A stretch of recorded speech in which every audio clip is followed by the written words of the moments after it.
olá concurseira, tudo bem? Meu nome é Antônio Kozikowski, eu sou professor de Direito Constitucional, estou aqui para trabalhar com você essa importante matéria que faz parte do edital aí do concurso da Ancine.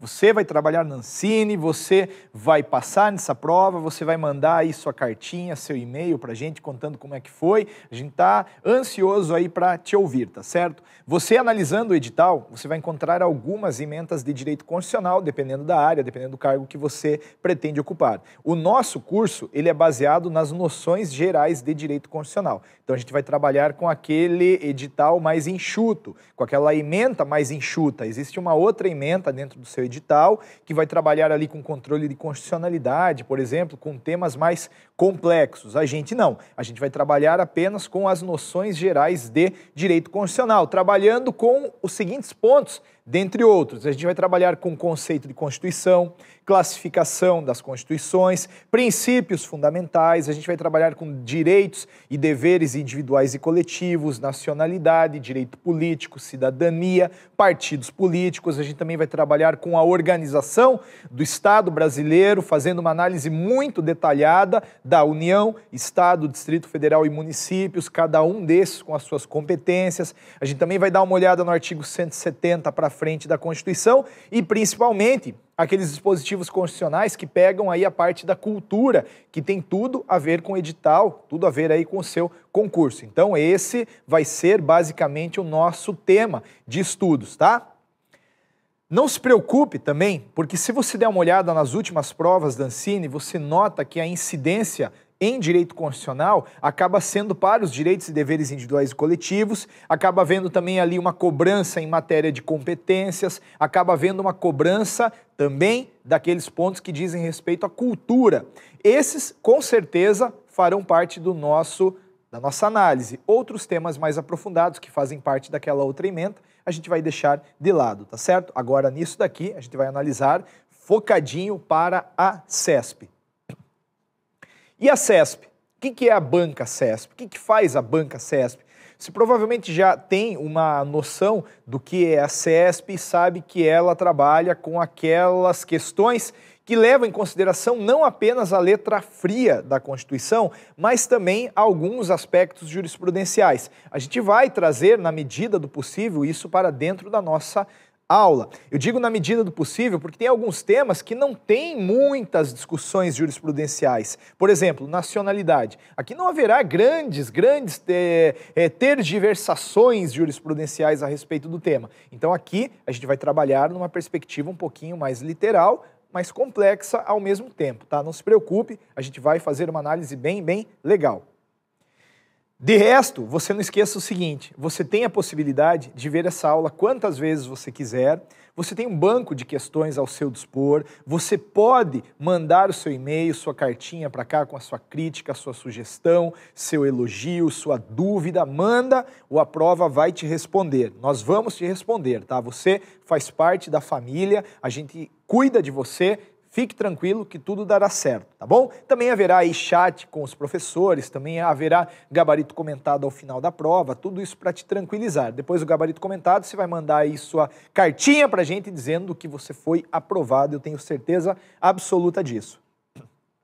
Nas provas passadas aí da Ancine, você nota que não há assim um grande volume de questões em matéria de direito constitucional. Mas há algumas questões importantes, principalmente aí relacionadas aos direitos e deveres individuais e coletivos, e a gente vai fazer uma análise disso tudo, tá certo? Eu não vou fazer uma análise do edital na sequência em que ele se encontra. Eu não vou começar falando sobre Constituição, princípios, conceitos e classificações. Eu vou deixar isso para um outro momento. Eu vou começar com um tema hoje, nacionalidade, que faz parte lá do item 2 desse edital mais enxuto, que trabalha dentro dos direitos e deveres individuais e coletivos. É com nacionalidade que a gente começa hoje. Por que nacionalidade, Antônio? Porque isso é um tema fácil. É um tema tranquilo, é um tema que vai ser bem sistematizado, bem ordenado, e a partir dessa sistematização e dessa ordenação, você vai entender como é que é o ritmo da nossa aula. Então você vai me conhecendo, eu vou te conhecendo, a gente vai construindo um raciocínio juntos. Para quê? Para quando chegarmos lá na parte de competências, por exemplo, que esse sim é um tema quente, você está muito bem antenado com o nosso ritmo de aula. Eu vou começar a falar alguma coisa, você já vai saber do que eu estou falando, porque a gente vai criar uma sintonia, uma empatia, eu tenho certeza. E até para que isso se aperfeiçoe, tem lá o Facebook, Antônio Kozikoski, adiciona lá, manda sua mensagem, manda seu comentário, isso vai nos aproximar e a gente vai trabalhar junto essa importantíssima matéria que é o direito constitucional. O direito constitucional, ele é a base de tudo. O direito constitucional, ele estuda a Constituição e a Constituição é a principal norma do nosso ordenamento jurídico. Então, daí também você extrai a importância da compreensão do tema, porque o que eu vou debater aqui em sala de aula contigo vai te ajudar certamente em outras matérias, porque o direito constitucional é a base de tudo, tá certo? E até eu te recomendo o seguinte, pegue uma Constituição atualizada para estudar, tá? Pega uma Constituição aí atualizada pelo menos até a emenda constitucional número 70, pelo menos até ela. Porque as constituições mais antigas, em atualizações mais remotas, me parecem que podem te prejudicar. Pega a Constituição mais atualizadinha para ler, é legal, não vamos perder questões por conta disso, tá bom? Também tem uma bibliografia interessante, se você quiser analisar. Veja o livro do Alexandre de Moraes. Me parece um excelente livro, considerando o perfil da prova que você vai fazer. O Alexandre de Moraes ele tem um livro chamado Direito Constitucional. Pegue, dê uma lida nele, acompanhe as aulas pelo livro do Alexandre de Moraes. Eu tenho certeza que você vai conseguir a aprovação. E no mais, não esquece. Ficou com dúvida? Revê a aula. Não entendeu? Manda sua cartinha para a gente que a gente vai te responder, tudo bem? Partindo dessa dinâmica, a gente começa hoje com o tema nacionalidade. É um tema super importante. Tá? Vamos aqui ao quadro. Nós estudaremos hoje a nacionalidade. E eu te pergunto, meu amigo, minha amiga, o que é nacionalidade? O que é nacionalidade? Eu tenho certeza que você sabe, mas às vezes é difícil exprimir esse conceito. Nacionalidade é um vínculo jurídico. É um vínculo jurídico que une um indivíduo a um determinado estado, tornando esse indivíduo titular de direitos e detentor de obrigações. Então, enquanto nacional do Estado brasileiro, você tem uma série de direitos previstos principalmente no artigo 5º da Constituição, não apenas nele, depois eu vou explicar isso, mas você também tem deveres. Não é só o lado bom, tem o bônus e tem o ônus também. Você tem que votar, você tem que fazer o serviço militar obrigatório, se for homem, dentre outras obrigações impostas a todos os brasileiros. Isso é nacionalidade, é um vínculo jurídico, tá certo? Essa nacionalidade, tome cuidado com isso daqui. Essa nacionalidade, ela pode ser de duas espécies. Façamos uma análise aqui, ó. Essa nacionalidade, ela pode ser originária, em primeiro lugar, ou também pode ser derivada ou secundária. Derivada ou secundária.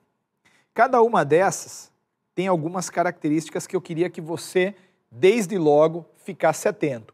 Não que elas cairão obrigatoriamente, mas isso vai te ajudar a compreender alguns pontos um pouquinho mais complexos, como o ponto perda de nacionalidade. Vamos lá. A nacionalidade originária, ela decorre sempre da Constituição. Então anote aí, a originária, ela decorre sempre da Constituição Federal. É a nossa Constituição que estabelece quem que é o originário do nosso país. É a nossa Constituição que vai definir quem que é o brasileiro nato. Você não vai encontrar uma hipótese de brasileiro nato prevista na lei. Todas as hipóteses de brasileiro nato estão lá no texto constitucional. E eu te pergunto uma coisa. Me diga, eu creio que você seja brasileiro nato. Você escolheu ser brasileiro nato? Você optou? Você preencheu algum formulário? Não, né? Porque a nacionalidade originária, ela independe da vontade do indivíduo. Nascendo, por exemplo, o indivíduo num contexto que a nossa Constituição determina, sendo um contexto de brasileiro nato, paciência, não tem o que fazer. Então, anote aí, a nacionalidade originária, ela decorre da Constituição e independe da vontade do indivíduo. Vamos colocar isso. Independe da vontade individual.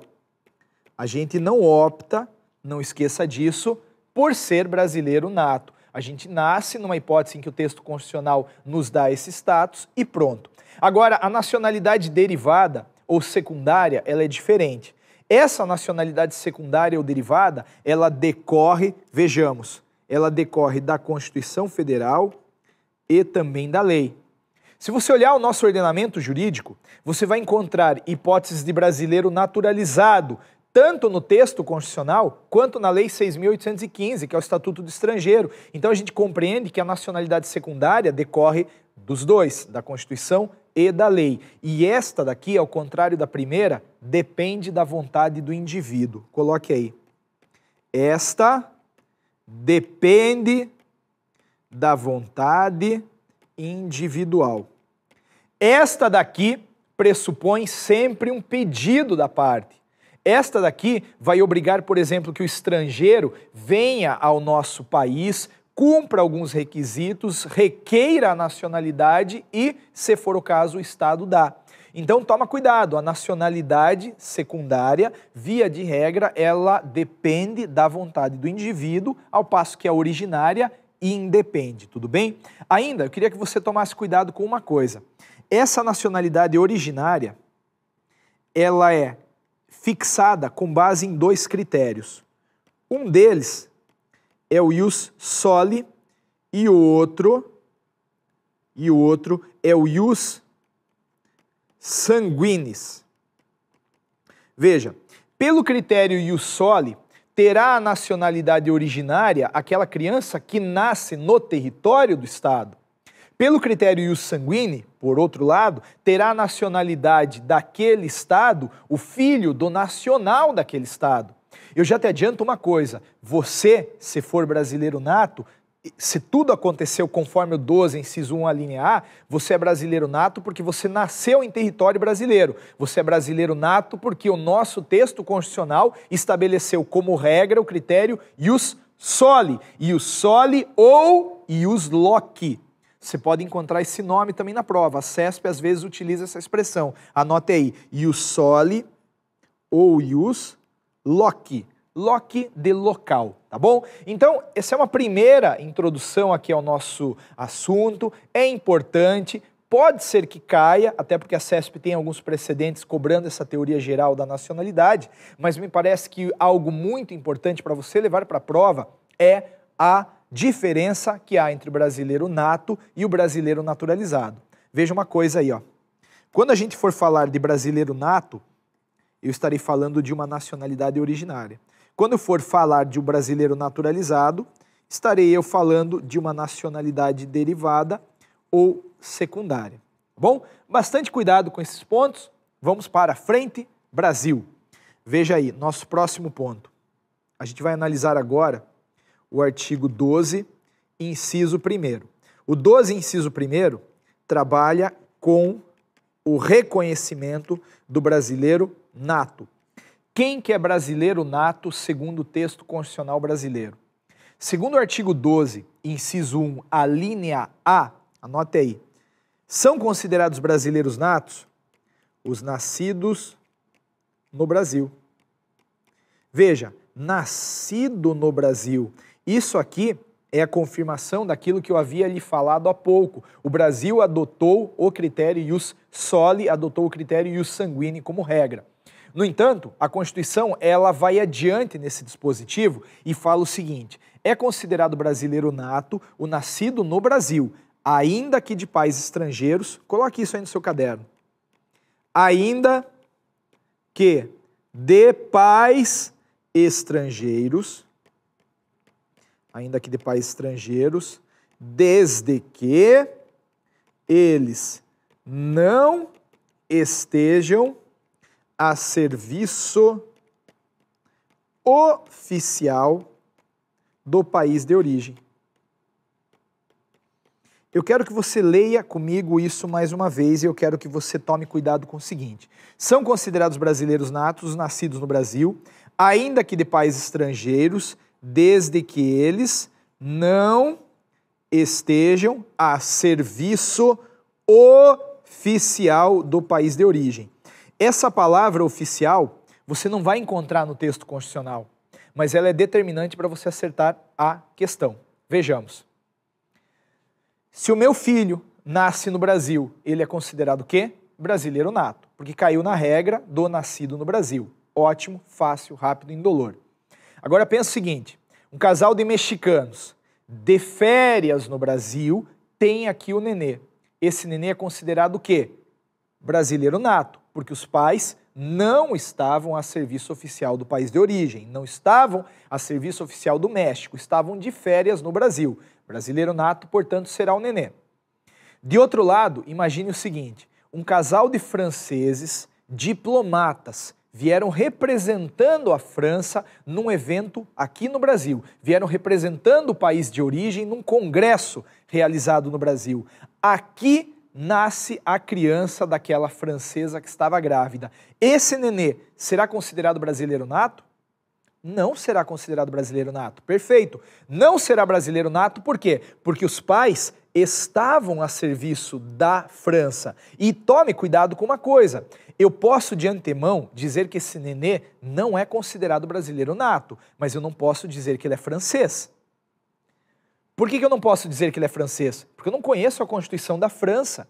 Eu não sei se a Constituição da França trabalhou com o critério ius soli ou ius sanguine. Se trabalhou com o critério ius sanguine, aí nasceu filho de francês, é francês. Agora, se ela trabalhou com o critério ius soli, veja, não nasceu na França, não é francês. Aí você me fala, Antônio, também não é brasileira. O que é o nenê? Uma apátrida. É uma pessoa sem pátria. E aí, provavelmente, a constituição dos pais da criança trarão algum critério para a solução desse inconveniente, né? Não é legal não ter uma pátria. Então, até agora, a gente viu 3 exemplos. Nasceu no Brasil, brasileiro. Nasceu no Brasil o filho dos estrangeiros que estavam de férias aqui, a criança é considerada brasileira nata. Nasceu no Brasil o filho de um casal que estava a serviço oficial do país de origem. Eu posso de antemão falar que o nenê não é brasileiro nato, mas não posso dizer qual é a nacionalidade da criança sem conhecer a Constituição do país de origem dos pais. Agora, muito cuidado com o 4º e último exemplo. Vem um casal de bolivianos ao Brasil, representando uma empresa de filmes lá da Bolívia. Vem um casal de bolivianos representando uma empresa particular da Bolívia aqui ao Brasil. Aqui nasce a criança daquela boliviana que estava grávida. Esse nenê, esse boliviano, não dá para falar se é bolivianozinho, esse nenê que nasceu no Brasil é brasileiro nato?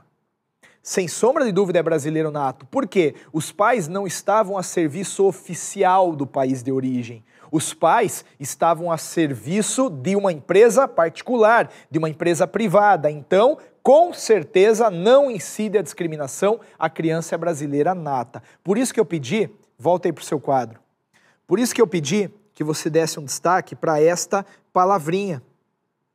Veja, os pais não estavam a serviço oficial do país de origem.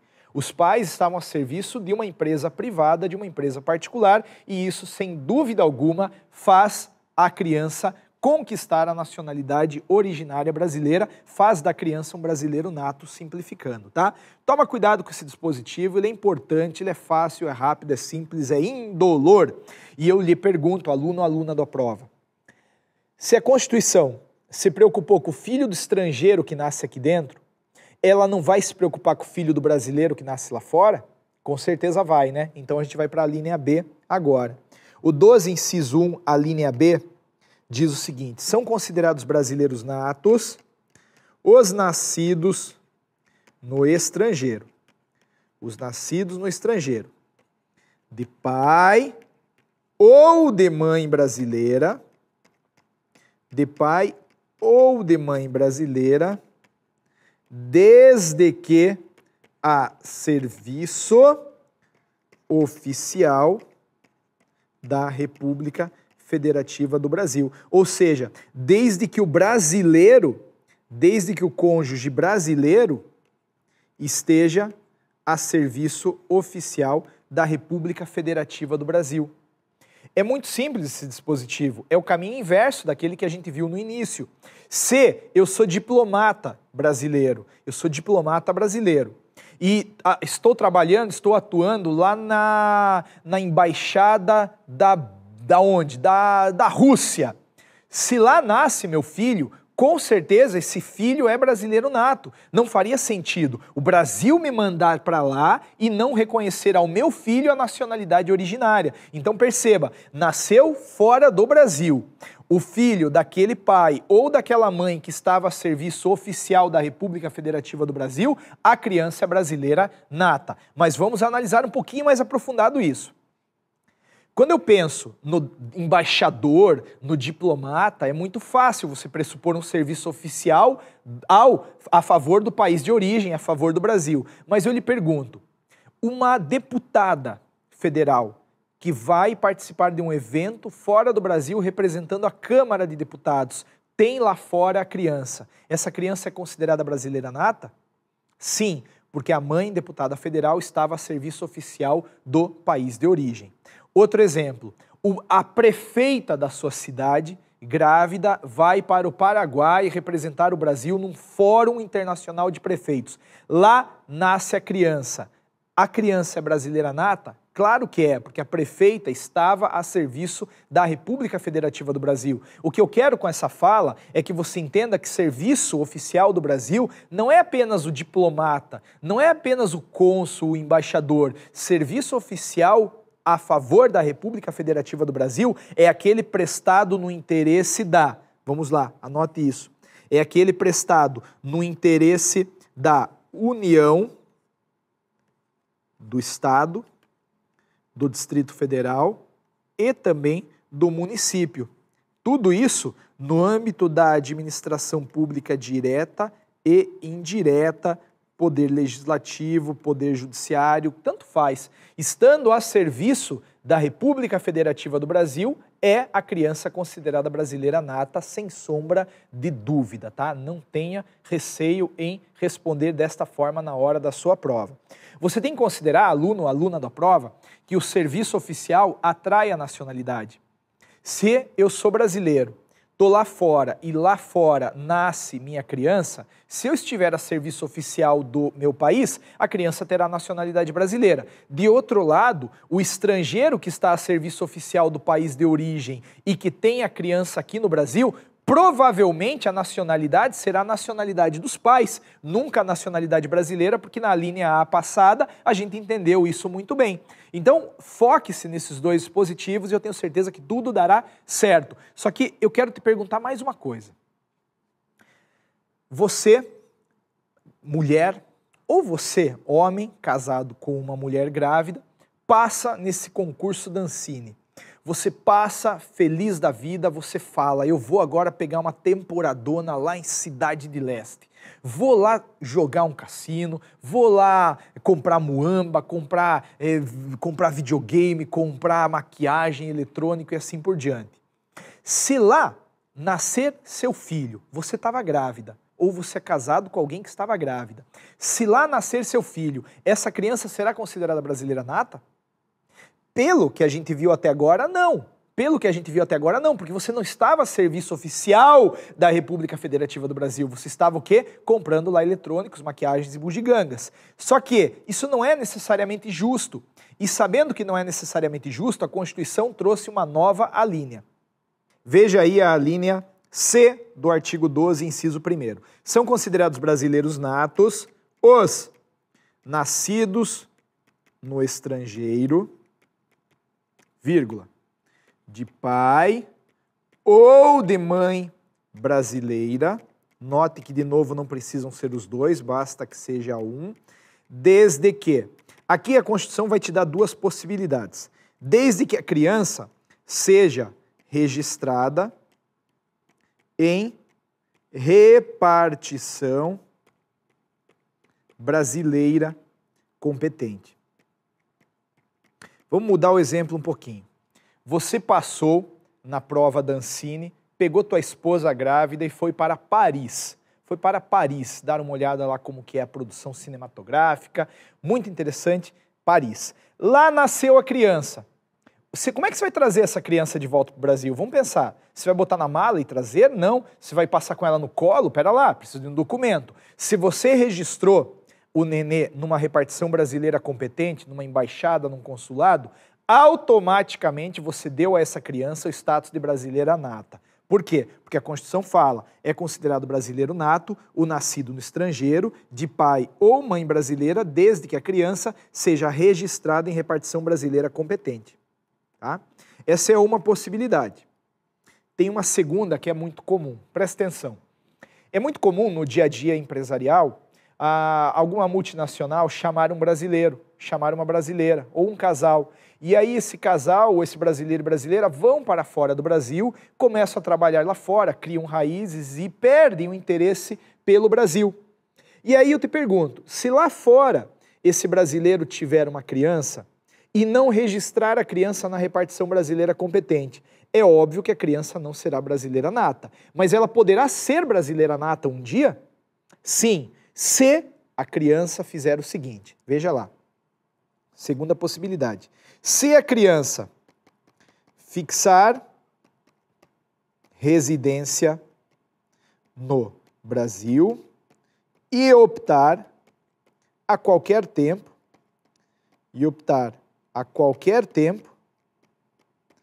após a maioridade pela nacionalidade brasileira. Esse dispositivo é muito conveniente para essa situação. Eu peguei minha esposa e fui morar na Alemanha. Aí eu me encanto com a Alemanha, falo, olha, eu não quero mais voltar para o Brasil. Aí a gente tem um filho lá na Alemanha, não registra na repartição brasileira competente, registra lá em algum órgão da Alemanha. Um dia, essa criança poderá ser brasileira nata? Claro que sim. Se ela fizer o quê? Fixar residência no Brasil e optar a qualquer tempo pela nacionalidade brasileira, desde que após a maioridade. Então presta atenção numa coisa. Um requisito é a fixação da residência.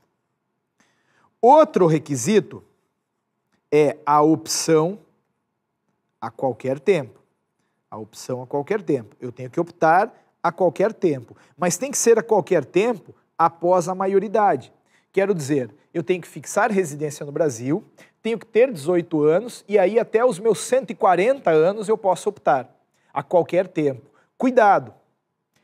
A Constituição, numa redação passada, ela falava em após a maioridade no prazo de 2 anos. Isso às vezes ainda entra em questão da CESP. Não é após a maioridade no prazo de 2 anos, é após a maioridade a qualquer tempo. Após a maioridade a qualquer tempo, tudo bem? Não esquece mais disso. Mas você, aluno, aluna da prova, futuro, trabalhador aí da Ancine, eu queria que você entendesse uma coisa.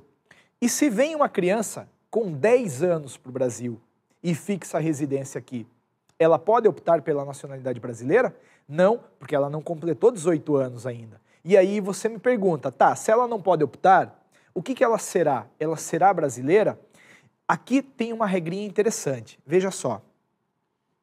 O Estatuto do Estrangeiro, que é a Lei 6.815, ela fala o seguinte, no ingresso de algum brasileiro com menos de 18 anos, a fixação da residência dá a esse brasileiro dá a esse indivíduo o caráter de brasileiro provisório. Então veja, se eu estava morando lá na Alemanha, tive um filho e não registrei a criança na repartição brasileira.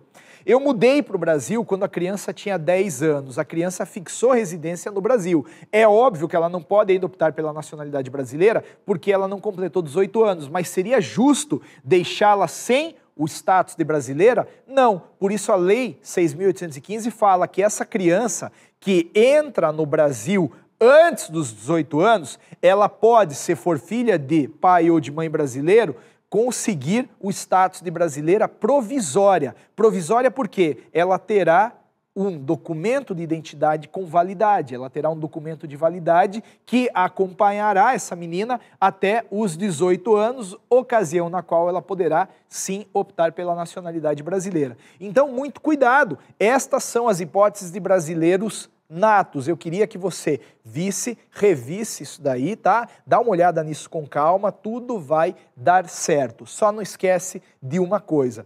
veja essa aula quantas vezes você quiser, resolva as questões da CESP, por evidente que é a nossa banca, manda a sua cartinha, comenta essa aula, dá o seu feedback, porque isso pra gente é, sem sombra de dúvida, muito importante. No mais, meu caro amigo, minha cara amiga, bons estudos e até o nosso próximo encontro.